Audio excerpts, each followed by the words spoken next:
This is The Strange Recital, a podcast about fiction which questions the nature of reality.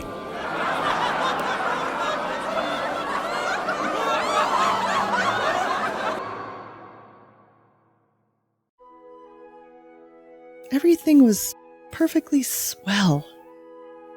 There were no prisons, no slums, no insane asylums, no cripples, no poverty, no wars. All diseases were conquered. So was old age. Death, barring accidents, was an adventure for volunteers. The population of the United States was stabilized at 40 million souls. One bright morning in the Chicago Lying-In Hospital, a man named Edward K. Welling, Jr. waited for his wife to give birth. He was the only man waiting. Not many people were born a day anymore. Welling was 56, a mere stripling in a population whose average age was 129. X-rays had revealed that his wife was going to have triplets. The children would be his first. Young Welling was hunched in his chair, his head in his hand. He was so rumpled, so still and colorless as to be virtually invisible. His camouflage was perfect, since the waiting room had a disorderly and demoralized air too. Chairs and ashtrays had been moved away from the walls. The floor was paved with spatter drop cloths. The room was being redecorated. It was being redecorated as a memorial to a man who had volunteered to die. A sardonic old man, about 200 years old, sat on a stepladder, painting a mural he did not like. Back in the days when people aged visibly, his age would have been guessed at 35 or so. Aging had touched him that much before the cure for aging was found. The mural he was working on depicted a very neat garden. Men and women in white, doctors and nurses, turned the soil, planted seedlings, sprayed bugs, spread fertilizer. Men and women in purple uniforms pulled up weeds, cut down plants that were old and sickly, raked leaves, carried refuse to trash burners. Never, never, never, not even in medieval Holland nor old Japan, had a garden been more formal, been better tended. Every plant had all the loam, light, water, air, and nourishment it could use. A hospital orderly came down the corridor, singing under his breath a popular song. "If you don't like my kisses, honey, here's what I will do. I'll go see a girl in purple, kiss this sad world toodaloo. If you don't want my lovin', why should I take up all this space? I'll get off this old planet, let some sweet baby have my place." The orderly looked in on the mural and the muralist. "Looks so real," he said. "I can practically imagine I'm standing in the middle of it." "What makes you think you're not in it?" said the painter. He gave a satiric smile. "It's called the happy garden of life, you know." "That's good of Dr. Heinz," said the orderly. He was referring to one of the male figures in white, whose head was a portrait of Dr. Benjamin Heitz, the hospital's chief obstetrician. Heitz was a blindingly handsome man. "Lots of faces still to fill in," said the orderly. He meant that the faces of many of the figures in the mural were still blank. All blanks were to be filled with portraits of important people on either the hospital staff or from the Chicago office of the Federal Bureau of Termination. "Must be nice to be able to make pictures that look like something," said the orderly. The painter's face curdled with scorn. "You think I'm proud of this daub?" he said. "You think this is my idea of what life really looks like?" "What's your idea of what life looks like?" said the orderly. The painter gestured at a foul drop cloth. "There's a good picture of it," he said. "Frame that, and you'll have a picture a damn sight more honest than this one." "You're a gloomy old duck, aren't you?" said the orderly. "Is that a crime?" said the painter. The orderly shrugged. "If you don't like it here, Grandpa," he said, and he finished the thought with the trick telephone number that people who didn't want to live anymore were supposed to call. The 0 in the telephone number he pronounced not. The number was 2BR02B. It was the telephone number of an institution whose fanciful sobriquets included Automat, Birdland, Cannery, Catbox, De-louser, Easy Go, Goodbye Mother, Happy Hooligan, Kiss Me Quick, Lucky Pierre, Sheep Dip, Waring Blender, Weep No More, and Why Worry? To be or not to be was the telephone number of the municipal gas chamber of the Federal Bureau of Termination. The painter thumbed his nose at the orderly. "When I decide it's time to go," he said, "it won't be at the Sheep Dip." "A do-it-yourselfer, eh?" said the orderly. "Messy business, Grandpa. Why don't you have a little consideration for the people who have to clean up after you?" The painter expressed with an obscenity his lack of concern for the tribulations of his survivors. "The world could do with a great deal more mess, if you ask me," he said. The orderly laughed and moved on. Welling, the waiting father, mumbled something without raising his head, and then he felt silent again. A coarse, formidable woman strode into the waiting room on spike heels. Her shoes, stockings, trench coat, bag, and overseas cap were all purple, the purple the painter called the color of grapes on Judgment Day. The medallion on her purple musette bag was the seal of the Service Division of the Federal Bureau of Termination, an eagle perched on a turnstile. The woman had a lot of facial hair, an unmistakable mustache, in fact. A curious thing about gas chamber hostesses was that no matter how lovely and feminine they were when recruited, they all sprouted mustaches within 5 years or so. "Is this where I'm supposed to come?" she said to the painter. "A lot would depend on what your business was," he said. "You aren't about to have a baby, are you?" "They told me I was supposed to pose for some picture," she said. "My name's Leora Duncan." She waited. "And you dunk people," he said. "What?" "Skip it." "That sure is a beautiful picture," she said. "Looks just like heaven or something." "Or something," said the painter. He took a list of names from his smock pocket. "Duncan, Duncan, Duncan," he said, scanning the list. "Yes, here you are. You're entitled to be immortalized. See any faceless body here you'd like me to stick your head on? We've got a few choice ones left." She studied the mural obliquely. "Gee," she said, "they're all the same to me. I don't know anything about art." "A body's a body, eh?" he said. "All righty. As a master of fine art, I recommend this body here." He indicated a faceless figure of a woman who was carrying dried stalks to a trash burner. "Well," said Leora Duncan, "that's more the disposal people, isn't it? I mean, I'm in service. I don't do any disposing." The painter clapped his hands in mock delight. "You say you don't know anything about art, and then you prove in the next breath that you know more about it than I do. Of course the sheave carrier is all wrong for a hostess. A snipper, a pruner, that's more your line." He pointed to a figure in purple who was sawing a dead branch from an apple tree. "How about her?" he said. "You like her at all?" "Gosh," she said, and she blushed and became humble. That puts me right next to Dr. Heights." "That upsets you?" he said. "Good gravy, no," she said. It's just such an honor." "Ah, you admire him, eh?" "Who doesn't admire him?" she said, worshipping the portrait of Heights. It was the portrait of a tanned, white-haired, omnipotent Zeus, 240 years old. "Who doesn't admire him?" she said again. "He was responsible for setting up the very first gas chamber in Chicago." "Nothing would please me more," said the painter, "than to put you next to him for all time. Sawing off a limb, that strikes you as appropriate?" "That is kind of like what I do," she said. She was demure about what she did. What she did was make people comfortable while she killed them. And while Leora Duncan was posing for her portrait, into the waiting room bounded Dr. Heights himself. He was 7 feet tall, and he boomed with importance, accomplishment, and the joy of living. "Well, Miss Duncan, he said, and he made a joke. "What are you doing here? This isn't where the people leave. This is where they come in." "We're going to be in the same picture together," she said shyly. "Good," said Dr. Heights heartily. "And say, isn't that some picture?" "I sure am honored to be in it with you," she said. "Let me tell you," he said, "I'm honored to be in it with you. Without women like you, this wonderful world we've got wouldn't be possible." He saluted her and moved toward the door that led to the delivery rooms. "Guess what was just born?" he said. "I can't," she said. "Triplets," he said. "Triplets." She was exclaiming over the legal implications of triplets.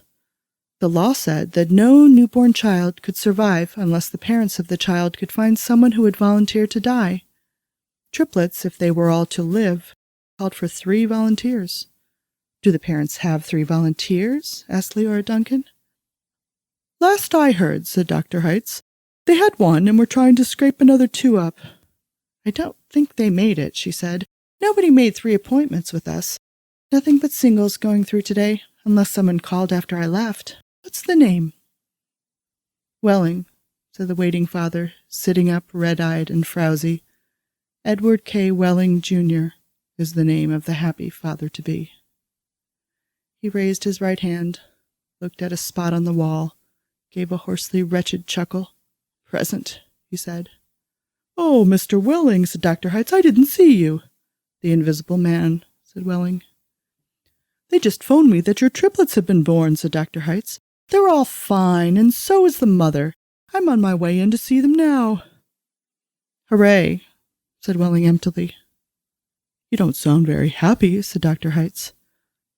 What man in my shoes wouldn't be happy, said Welling. He gestured with his hands to symbolize carefree simplicity.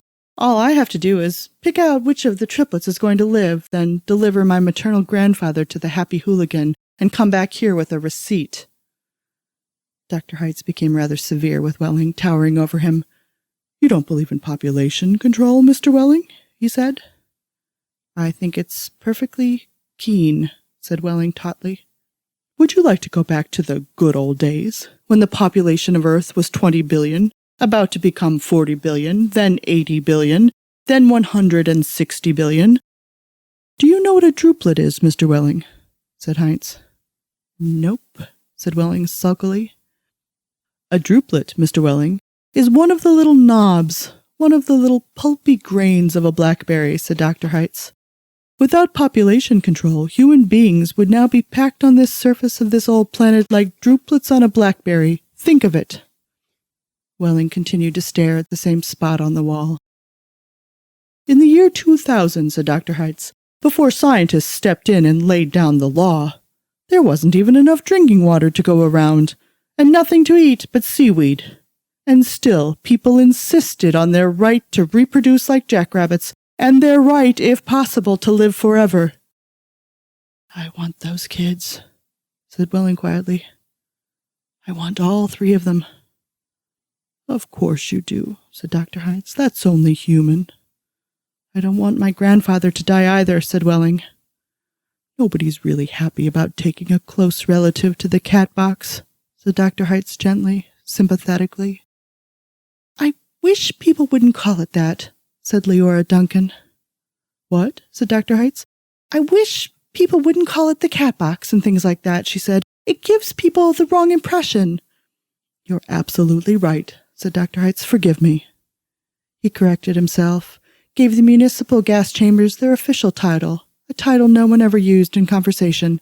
I should have said Ethical Suicide Studios, he said. That sounds so much better, said Leora Duncan.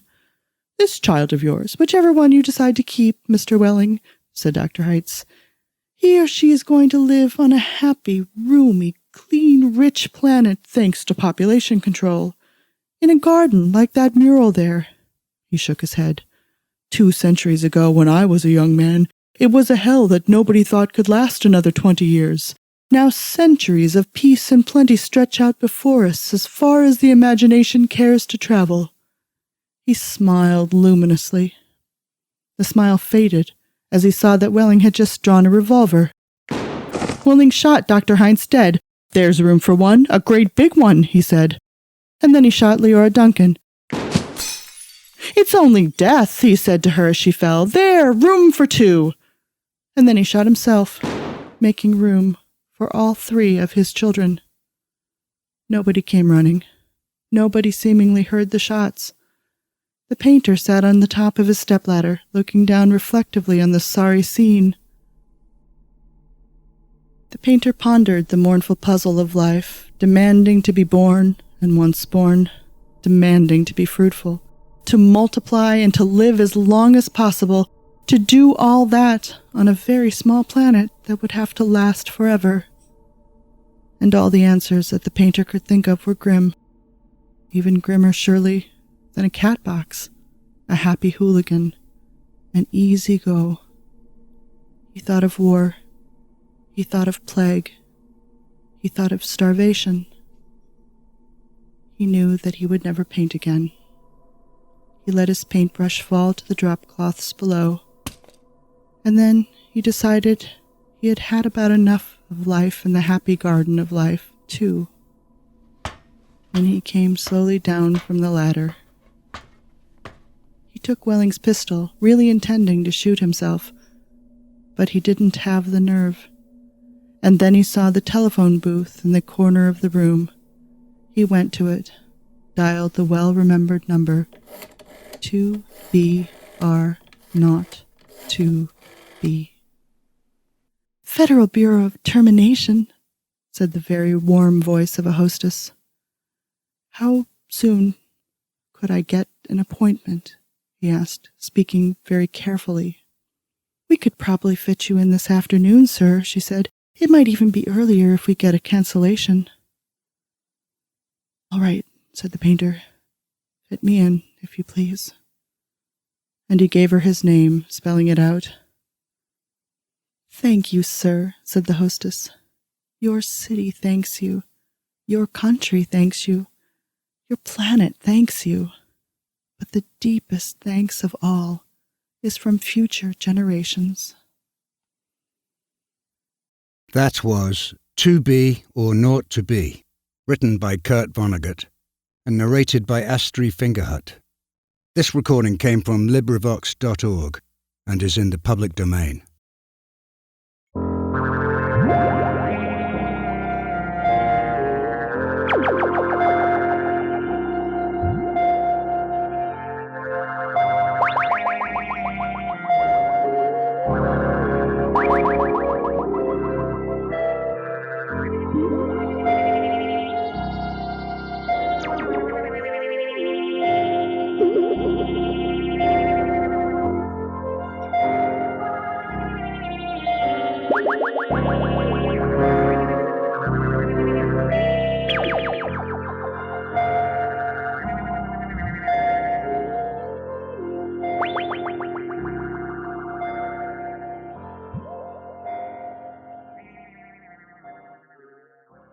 Well, the author of today's story, Mr. Kurt Vonnegut, is unfortunately not available for an interview.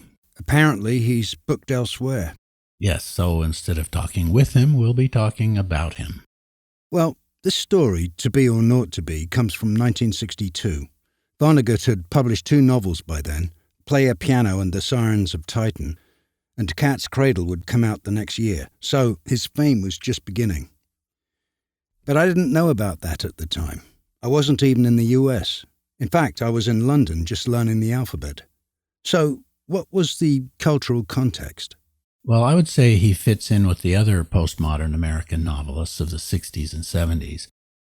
Maybe first was Kerouac's On the Road in 1957, but then Joseph Heller's Catch-22 came out in 61, Ken Kesey's One Flew Over the Cuckoo's Nest in 62, Pynchon's V and Vonnegut's Cat's Cradle in 63.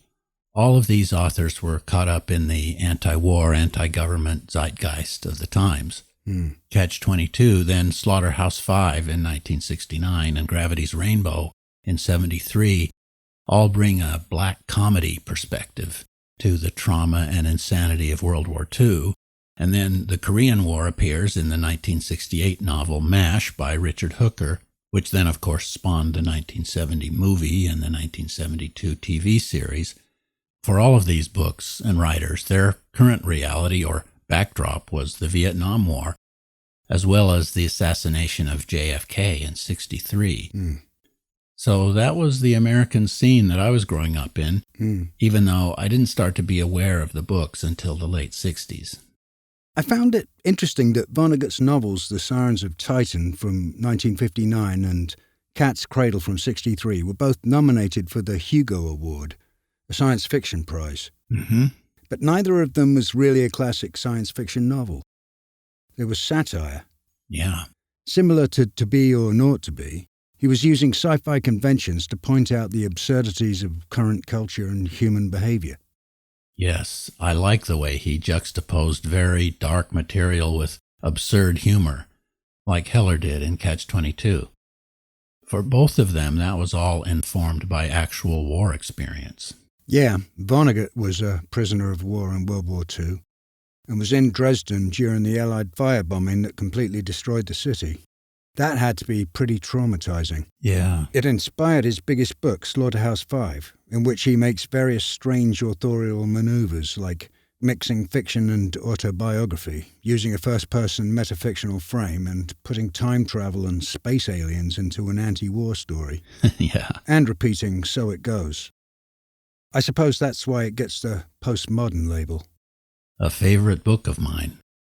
I've seen interviews with him in which he smiles but seems really sad. I read that he had a bad case of survivor's guilt about his war experiences.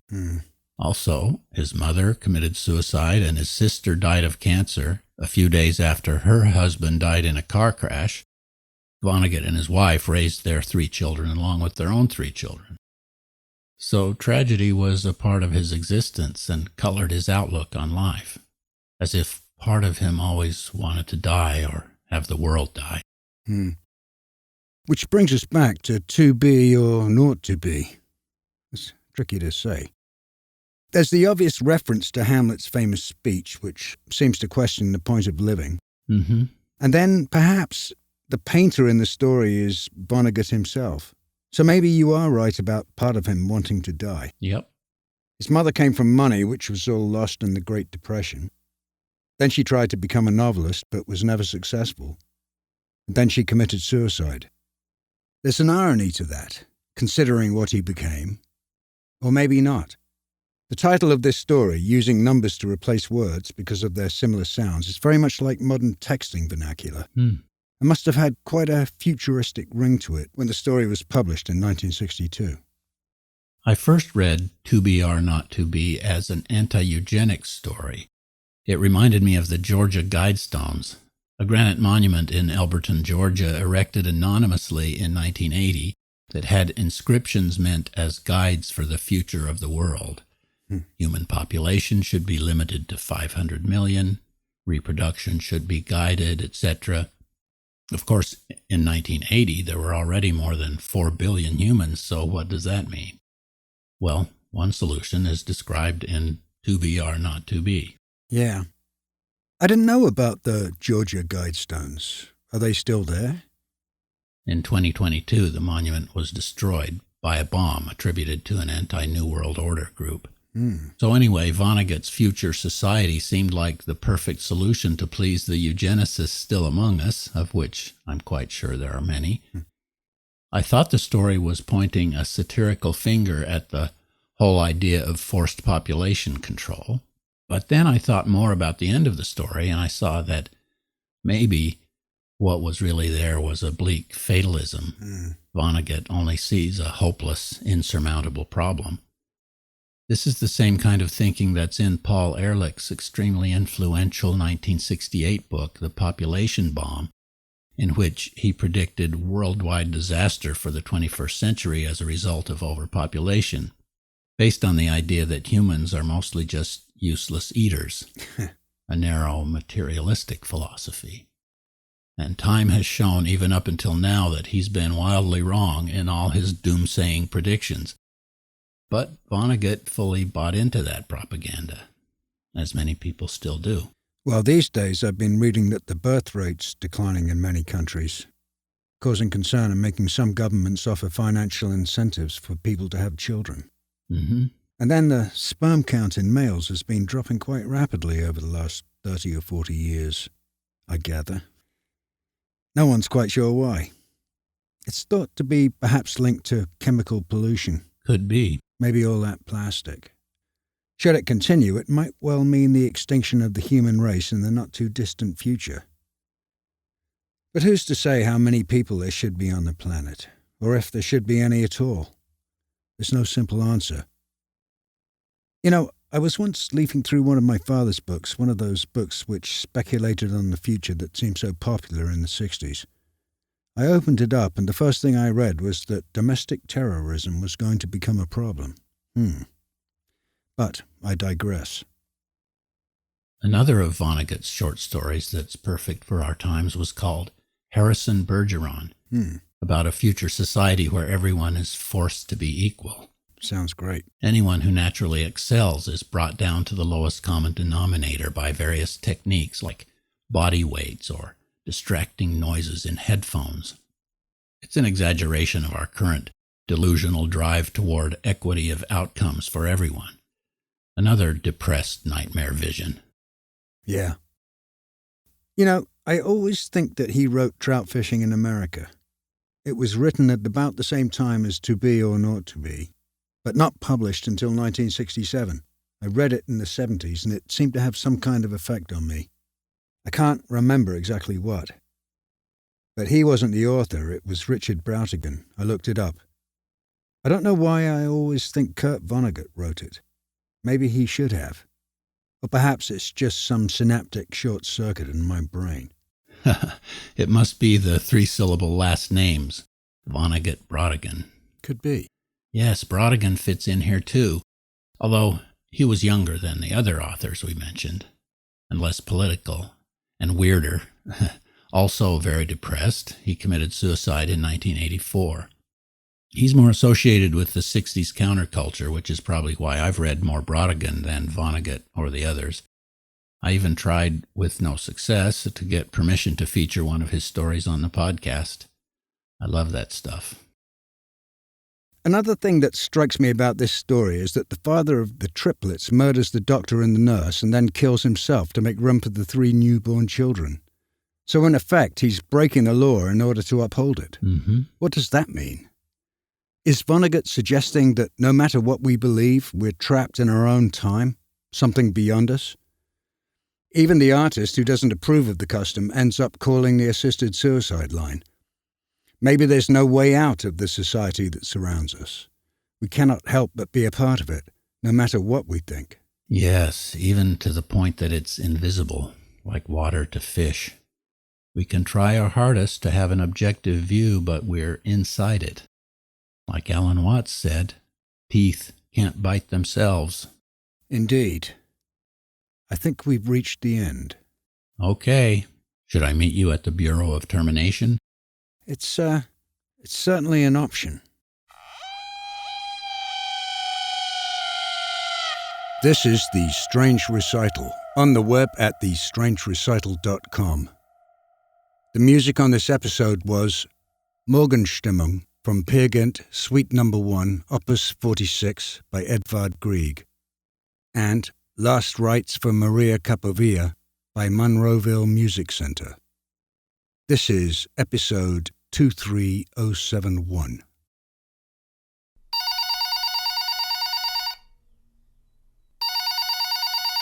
Federal Bureau of Termination.